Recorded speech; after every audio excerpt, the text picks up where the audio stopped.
Hey guys, I just want to run through the homework really quick, and we're just going to be using Blender for this particular homework. So open up Blender, open up Models resource, and try to find a model that is appealing to you. However, we will need to look out for a few things after we download it. So I've picked this particular model from Digimon. Um, and I was lucky enough to find one that only had a single texture file. Now this is going to be important just so that we don't have to deal with learning too much of the interface, that it should just work. Um, so your model will be downloaded as a zip folder. Let's just go ahead and go through the process. So you'll see here, download zip archive should be above the screenshot. Click on that, and then open the zip folder to take a look at the files inside. In this case, we have a DAE, a couple FBX files, some SMD files, and then the texture. I don't want to ever open things or double click directly from within a zip folder. I always want to extract those. So my personal preference is I'll click and drag all those files out into a new folder that I've created on my desktop. You can also right click on a zip folder and choose extract, and it will accomplish the same thing. Otherwise, the texture file will often live within that encrypted folder, and it might not come out properly when you try to open the file. Now, one thing that's different between Blender and Maya is you can't drag and drop these files directly into Blender. You will need to have a new scene, delete the starting cube, and go to File, Import, and choose the file type that you saw there. So I'm going to choose the DAE. If you've forgotten where you've put something, as often happens, we usually have long path names, long folder structures in both Maya and in Unity. So it's best to have the folder open in Windows and just click on this line here. When it turns blue, I use Control C, or you can right click and choose copy. And then I can go back into Maya or Blender and Control V, or in Unity, and press enter, and it will take me directly to that folder, making it much easier than having to navigate up and down folder structures. So here my little character has come in, and right away what I want to do is swap over to the texture paint tab, which allows me to see that character's texture next to the 3D model. This makes it a lot easier to work with than the Maya interface when it comes to painting models. So for this project, excuse me, and even for the Coursework 1 weapon project that we'll be working on, I'm fine with you guys using Blender in order to tackle the painting aspect of it. Um, However, generally for the modeling side of things and for the UV unwrapping phase, we will use Maya just because the UV tools are a bit stronger in there. Modeling, basically the same, it's just different shortcuts and slightly different interface. So if you're coming from Blender, you can use Blender for your modeling and so on. Alrighty, so again, nice and easy interface in Blender. We can change the color that we're going to be painting over here. Let's say I want to change his mohawk to be a red. I can choose to paint inside of the 3D window, and it will appear in both places. Okay. Also notice that in this model he is symmetrical and the paint is appearing on both sides at once. If I had to put a dot, right, oh, this is actually cute. I should give him some nice rosy cheeks. Right, the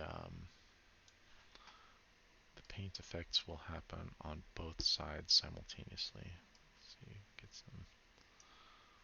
Some nice little anime cheeks there. He's a nice little anime character. So from here, right, it's just a matter of having a plan for how you want the character to look. Come up with a color scheme, right, and try to stick to it. You might want to think about like your favorite sports team, or if you want to have like an elemental vibe to it, right? I might be like, oh, I'm gonna have him be like an ice Pokemon, so I'm gonna use like blue as my main color scheme, right? Now, one thing to be careful of, I'm seeing right away on this texture, is that all of these different areas here actually represent different parts of the model. It's a bit trickier to see. Um, and so if you accidentally color outside the lines, right, you might find that a different piece of the model that you did not mean to color has been altered, right? So this is why it's nice often to paint in 3D, is because it will keep exactly at the pixel level within the lines, but you also then might have areas that like where the paint kind of spills over. There is a way to what we call a paint mask, but again, it's a little bit out of scope for this project, so we're not going to worry too much about it.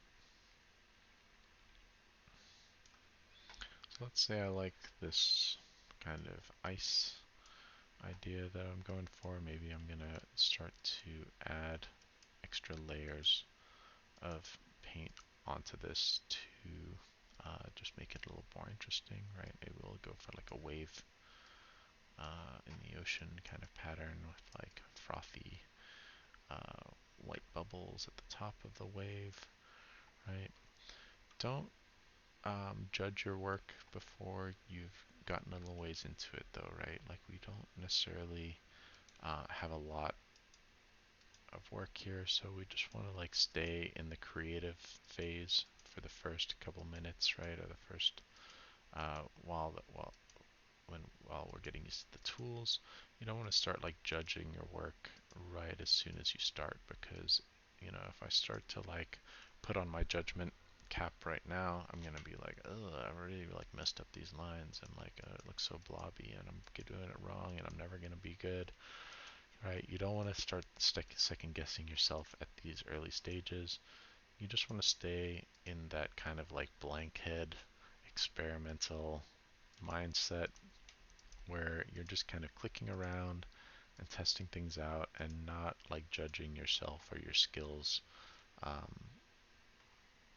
right? So much as like kind of testing things and hoping that maybe you stumble across something interesting, right? So again, sometimes a good trick is to zoom out as well on your model and to see like what stuff sticks out as like maybe needing a bit more work, right? If it's not matching as well. Because oftentimes if we're working too close up, everything, you kind of get drawn into the details, and you might be like getting ahead of yourself, right? It might not, you might not be ready for that stage yet. Alrighty, so I kind of like this wave pattern on the top. Maybe we'll add like another shade of blue in there.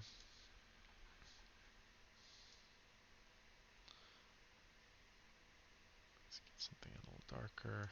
It's like an accent color. And I'm changing the radius of my brush over here. Again, I'm not really worried about you guys changing the brush shape or like getting too much into the details just yet. Looks like this is going to be my opacity strength right next to the brush. So if I want, right, I can start to layer on some more color here. When you're painting, it's often just about layering on top of colors. It's not just that you're gonna have like one color that suddenly like pops as soon as you put it down on the page, right, or on the model. You want to have this effect of like, oh, I have light blue on top of white, and then I have dark blue on top of that, and it kind of adds a little bit more depth to your colors, right? It looks a little bit smeary as well at the moment, but overall, not too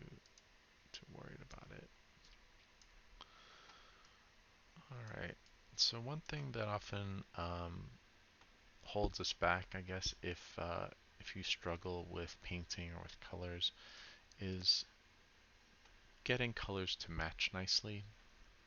Now, there's a website called color.adobe.com that I find quite handy for this, where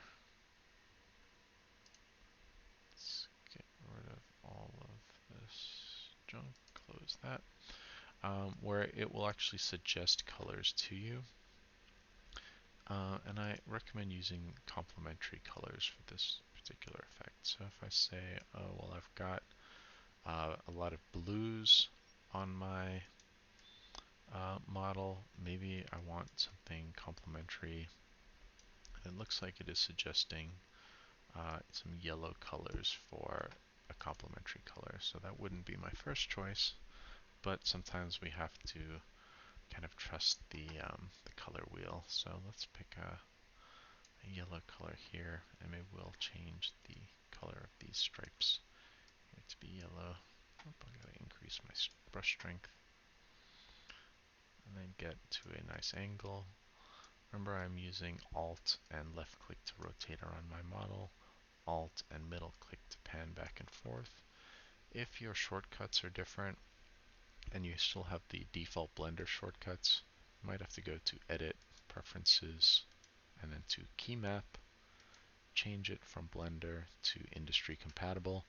That way you can use the same keyboard shortcuts in both Blender and Maya. Again, let's see what these, we're going to change all of these to yellow. Put some nice color in there. Now I am drawing with a mouse, which is inadvised. You should think about grabbing a Wacom tablet, which we have available. They are stored in the staff room, so you will have to ask one of our TAs, Naj or Yoan, to go grab it for you. So if they are not in the lab and there are no lectures around, unfortunately, they are kind of locked away. So just let us know ahead of time if you're going to need these. Otherwise, we're happy to lend them out. It's just that we do have to keep track of that hardware because it's quite easy to lose the pens, and they charge these Wacom pens, these digital pens, can be anywhere from like 40 to 100 pounds. So you don't really want to have to lose them. Right, so now I've made some changes here. I actually kind of jumped the gun going straight into details before I got the base of the character skin. So I might want to think about like, hey, let's try an orange across the body of the character. Let's see if we can swap him over to an orange and yellow color scheme, and then with the wave design on the top. This is kind of a bright orange, but it's looking interesting. Hopefully it's not going to be too kind of skin colored. Now I do want to be careful about painting over this eye because it does look so nice there. Let's see if I can just get all this other area to be orange real quick.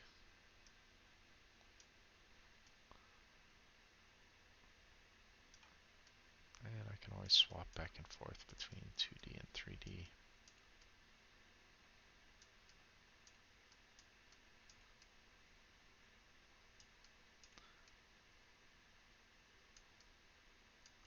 Depending on what feels more natural.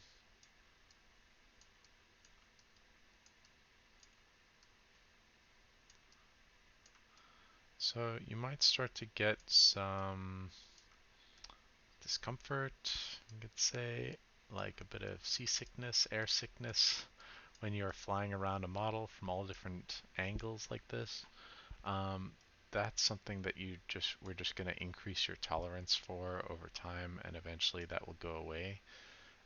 When you're getting started in 3D and when you're using Maya a lot, you might actually find that you start getting dreams in 3D. It's kind of like I was watching Kung Fu Panda a couple weeks ago, and his dad gets so excited when he says that he's having the noodle dream, and really he's been dreaming about Kung Fu, of course.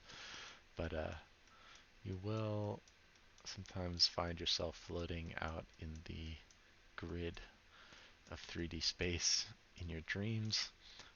What that just means is that, you know, using these softwares, you're kind of creating a version of the software within your brain so that you can kind of hold all of this information about how to fly around and the shortcuts and things and what the capabilities are. So as we create new memories, right, your brain then processes all your new memories at the end of the day as you dream, and we sometimes find ourselves in these software worlds. So if you do find yourself dreaming in vertices and polygons, more of a good sign than a bad sign, but it is a little disorienting as you start taking a dip into the world of 3D.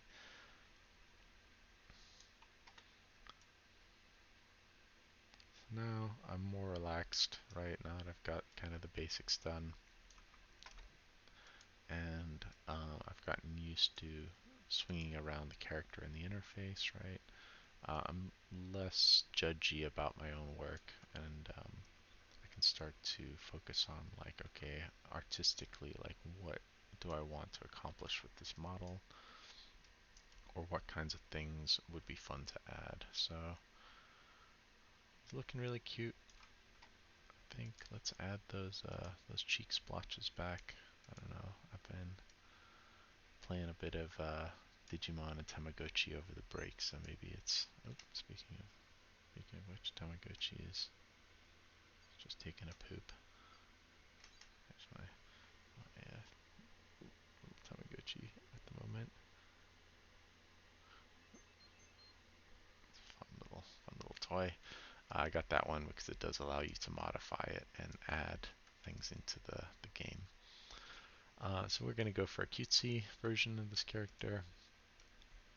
Rather stray towards cute and fun than scary and gross. Just because having a portfolio filled with kind of horrific characters is going to limit your audience.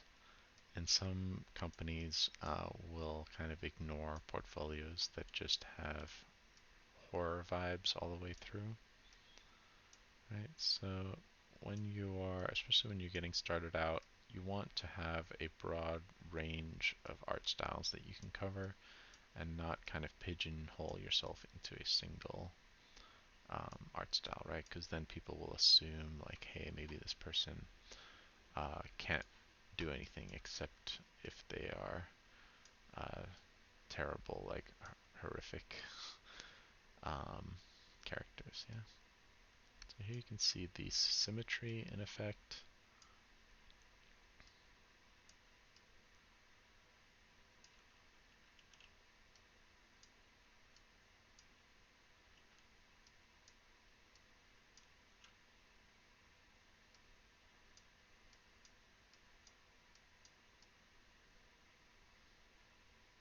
Don't want to get too overboard, but I do like the little swirly bits, so maybe we'll add one more little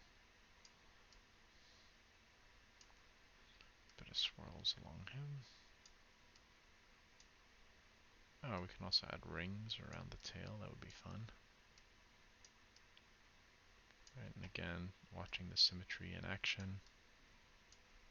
As I go around the tail, it completes the circle on the other side.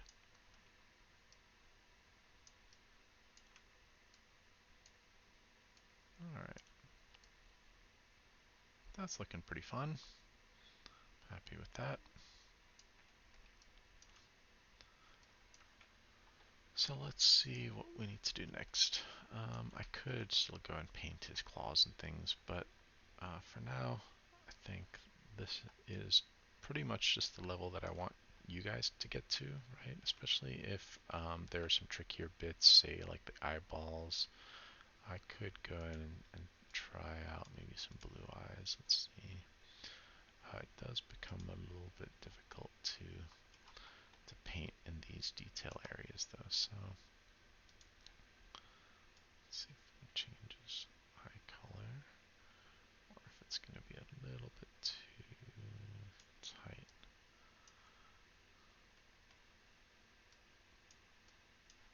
Oops. Something not updating over. I don't know if something's not going right over here.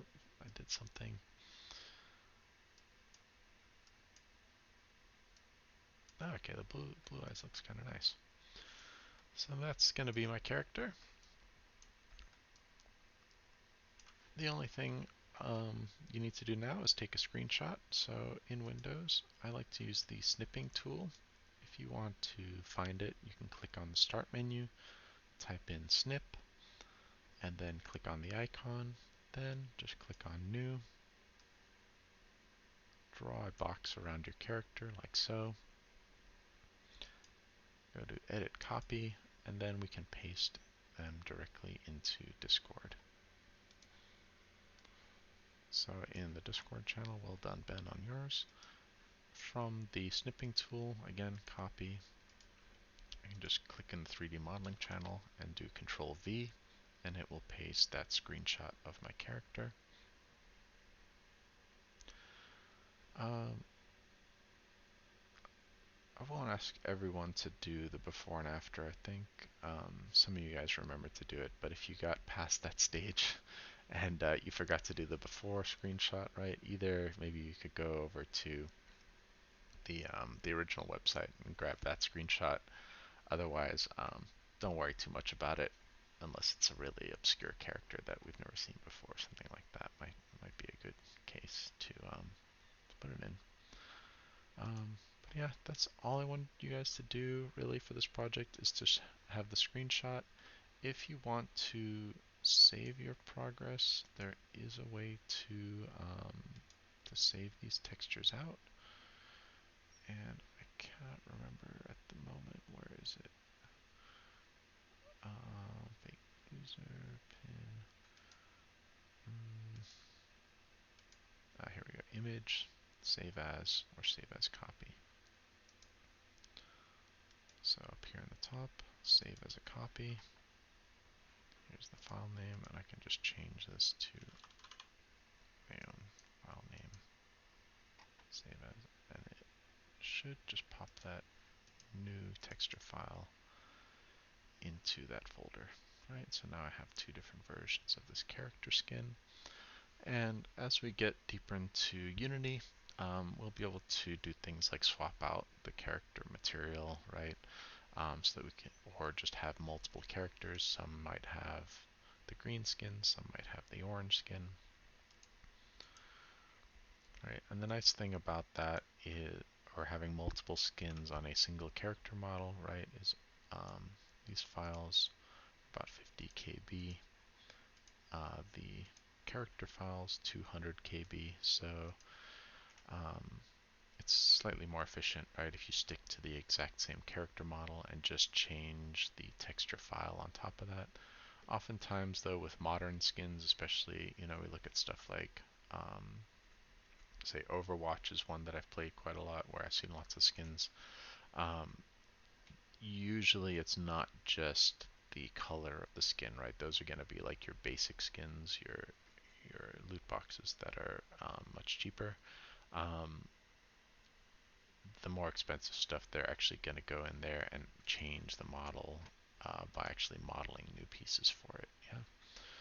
But for our purposes, this is just where I wanted you guys to get to today, so that you have a bit of practice painting in 2D and 3D together.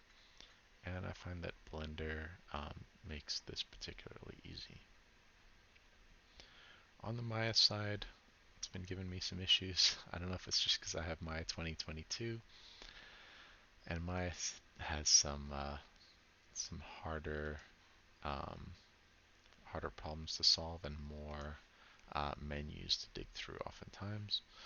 One nice thing about Maya is that you can just drag the file directly in here. Usually pressing 6 on your keyboard will let you see what that character looks like. And then if you want to do mesh painting inside of Maya, it's a little bit finicky. You have to change the menu set from modeling to rendering up here in the top left. That gives us the texturing menu in the right side, and we're going to look for the 3D paint tool. With that tool selected, you can change the brush radius and the color right here, as well as the opacity. But it often does not want to work right away by default. So this is why I suggest working in Blender if you want to paint directly on the model. If, like I said, if you have a simpler texture where you can already see all the different parts of the model, right? It is quite easy to paint the texture in Photoshop. You can save over the original and then go back into Maya. In order to update the texture in Maya, you just need to open the Hypershade window and close it, and that should refresh that texture with any changes that you've made.